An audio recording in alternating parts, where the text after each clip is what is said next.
नमस्कार दोस्तों, आप देख रहे हैं सनवाल एजुटेक यूट्यूब चैनल। दोस्तों बात करेंगे राजस्थान 10वीं बोर्ड परीक्षा 2025 का हिंदी का पेपर आ चुका है। दोस्तों 12 मार्च को एग्जाम होने वाले, फुल आंसर की आपको देखने के लिए मिलने वाले 100% सही अभी भी पेपर आया है। तो बात करते हैं हिंदी के पेपर के बारे में।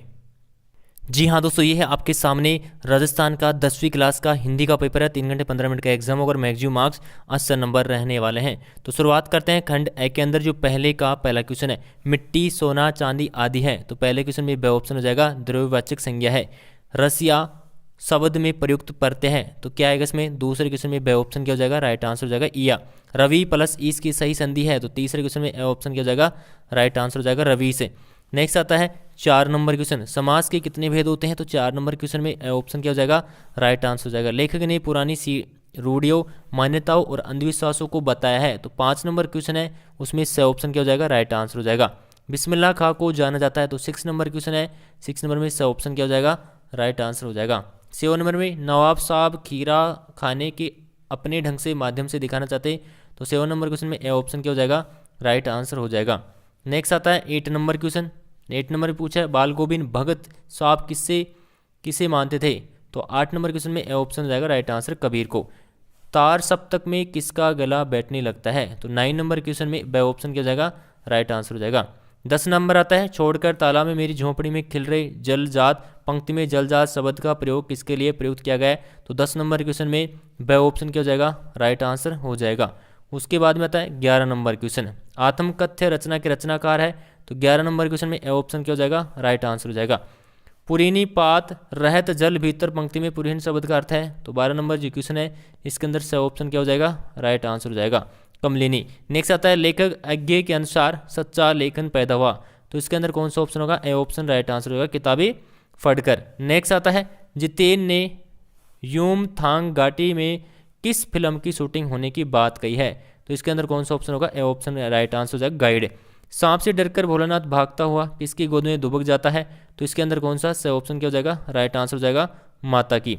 नेक्स्ट आता है 2 नंबर क्वेश्चन, जिसमें रिक्तिक स्थान यहाँ पे पूछे गए हैं। सर्वनाम के भेद होते हैं। तो कितने भेद होते हैं? 6 भेद होते हैं, 6 भेद होते हैं। जो सर्वनाम शब्द विशेषण की भांति किसी संज्ञा के पहले प्रयुक्त होकर संज्ञा की विशेषता बताते हैं, वह विशेषण कहते हैं। तो इसमें आएगा सार्वनामिक। तो क्या होगा इसका आंसर? सार्वनामिक।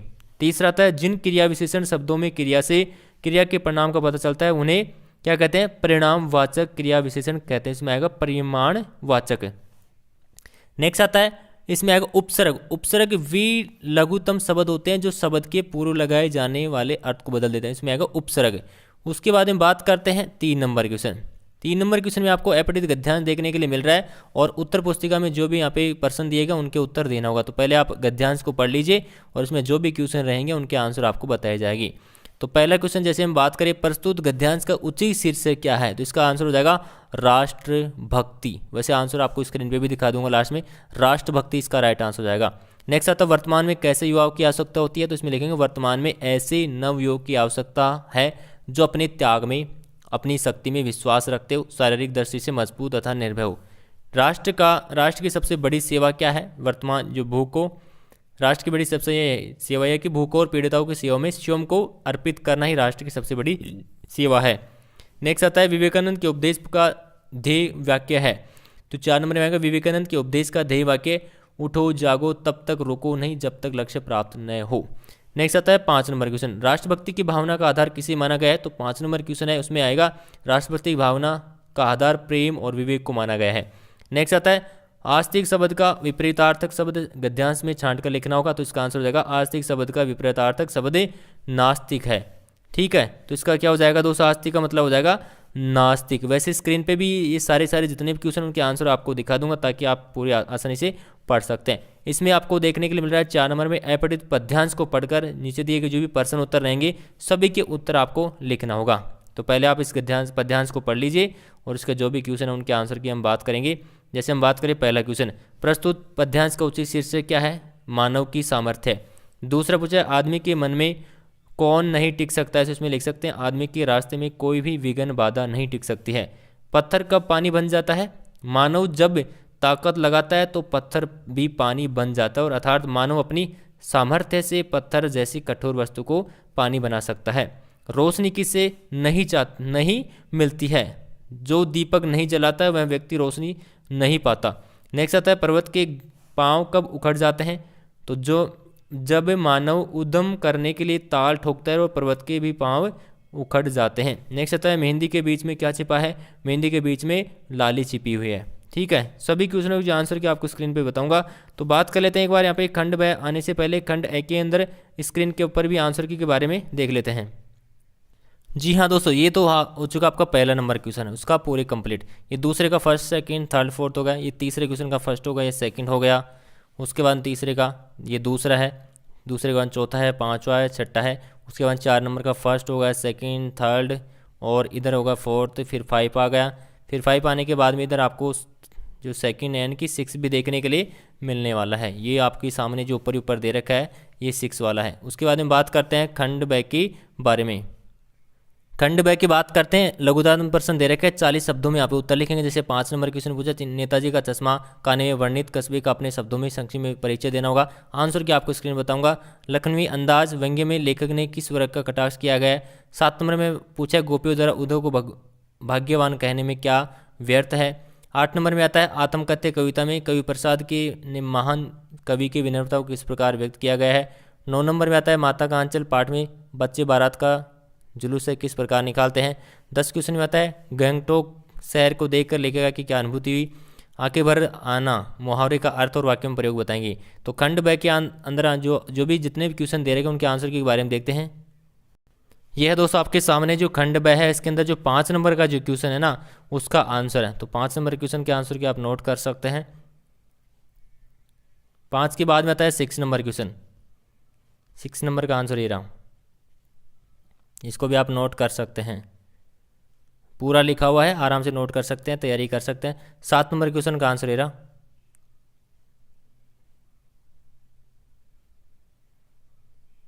7 नंबर के बाद में मिलेगा आपको 8 नंबर क्वेश्चन। ये है 8 नंबर क्वेश्चन।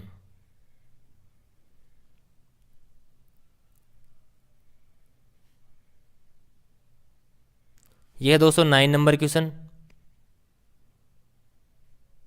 और 9 के बाद में 10 नंबर क्वेश्चन।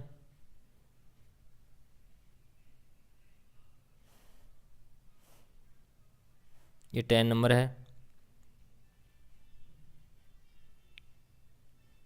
फिर आता है 11 आंखें भर आना का मतलब भावुक होना। नेताजी सुभाष चंद्र बोस की मूर्ति पर सैकड़ों का सरकंडों का चश्मा देखकर हालदार साहब की आंखें भर आई है। ठीक है, अब बात करते हैं खंड स के बारे में। खंड स के अंदर आता है 12 नंबर क्वेश्चन। अपठित गद्यांश को पढ़कर जो भी क्वेश्चन दिए गए उनके आंसर देना होगा। तो यहाँ पे भी लगभग आपको 4 क्वेश्चन देखने के लिए मिल रहे हैं, तो चारों क्वेश्चन के आंसर की आपको बताई जाएगी। फर्स्ट सेकंड थर्ड फोर्थ में अथवा के अंदर भी आपको ऐसे ही देखने के लिए मिलेंगे, तो दोनों की आंसर की बताई जाएगी। बट एग्जाम में करना क्या है, आपको एक ही क्वेश्चन करना है। ठीक है, 12 नंबर क्वेश्चन में। 12 के बाद में आता है 13 नंबर क्वेश्चन। खंड है स वाला एक साथ ही आपको बताऊंगा। ये 13 नंबर क्वेश्चन आ चुका है, इसमें पद्यांश दे रखा पढ़कर जो भी क्वेश्चन दिएगा उनके आंसर देना होगा। इसमें भी आपको 4 क्वेश्चन यहाँ पे दे रखा है। और फिर अथवा में भी पूछा गया, यहाँ पे अथवा में भी आपको 4 क्वेश्चन यहाँ पे देखने के लिए मिल रहे हैं। फिर नेक्स्ट आता है 14 नंबर क्वेश्चन। ये थोड़ा बड़ा क्वेश्चन है कि 3 नंबर का है, बट आंसर किसकी बताई जाएगी, अथवा में दे रखा है इसमें। फिर 15 नंबर क्वेश्चन आता है। फिर उसके बाद में बात करेंगे जो 16 नंबर क्वेश्चन है, उससे पहले हम 15 नंबर तक देख लेते हैं, यानी कि खंड स के बारे में। यह है दोस्तों आपके सामने जो खंड स है उसका 12 का पहला नंबर क्वेश्चन का आंसर। फिर आता है 12 का सेकंड। सेकंड को नोट कर लीजिए।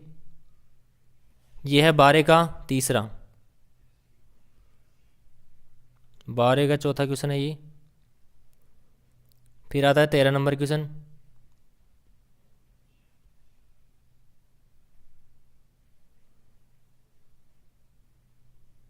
तेरह का सेकंड है ये।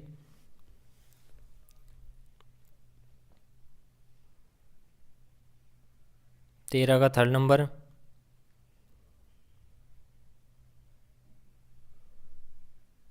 तेरह का 4 नंबर। और फिर आता है 14 नंबर क्वेश्चन।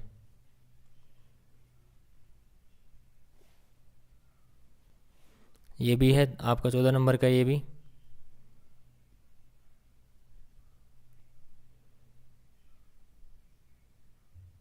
फिर आता है 15 नंबर क्वेश्चन।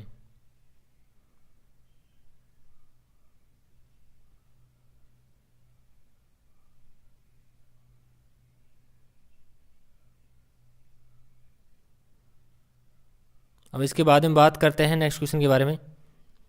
16 नंबर क्वेश्चन की हम बात करते हैं सूर्यकांत त्रिपाठी निराला के कर्तृत्व और व्यक्तित्व के बारे में, मनु भंडारी के कर्तृत्व और व्यक्तित्व के बारे में बताना होगा। तो ये है आपका 16 नंबर। उसके बाद में खंड 2 की बात करते हैं तो 17 नंबर क्वेश्चन आता है यहाँ पे। तो ये भी 4 नंबर का क्वेश्चन है, इसमें भी अथवा में दे रखा है।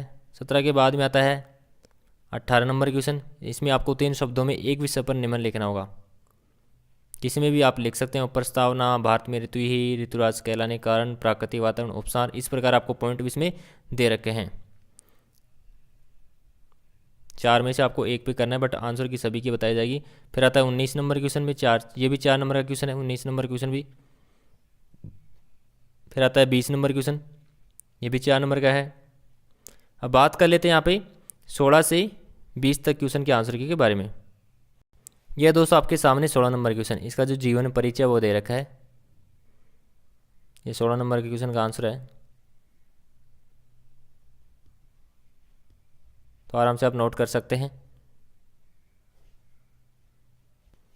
ये भी 16 नंबर का ही है, वो पहला पॉइंट था। इसमें साहित्यिक परिचय पूछा है 16 नंबर में ही।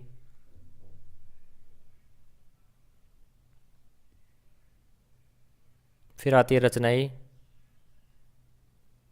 तो रचना के बारे में भी इसमें पूछा है, रचना भी लिख सकते हैं कि किसकी किसकी रचना है। उसके बाद 17 नंबर क्वेश्चन आता है।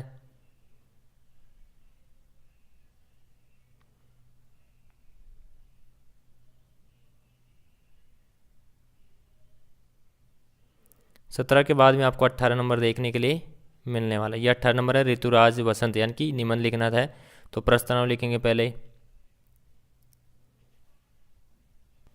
ये भी इसका ही है। फिर दूसरा पॉइंट आता है भारत में ऋतु। ये भारत में ऋतु के बाद में तीसरा पॉइंट आपको देखने के लिए मिलेगा ऋतुराज कहलाने का कारण। तो ये पूरा कंप्लीट है, नोट कर सकते हैं आप, फटाफट से नोट कर लीजिए। इसमें कुछ श्लोक भी दे रखा है, वो भी आप लिख सकते हैं हिंदी में।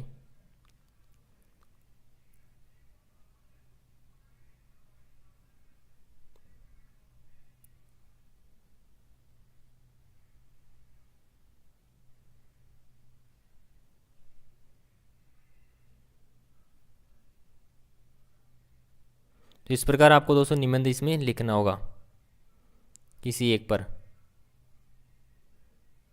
ठीक है। ये है। उसके बाद में आता है प्राकृतिक वातावरण।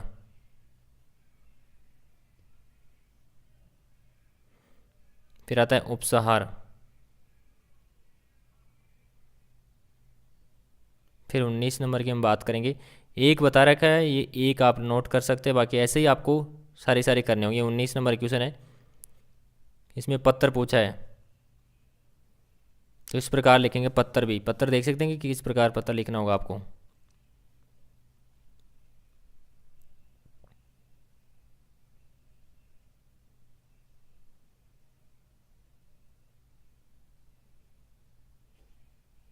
और भी आगे ये भी इसमें है, ये पूरा का पूरा।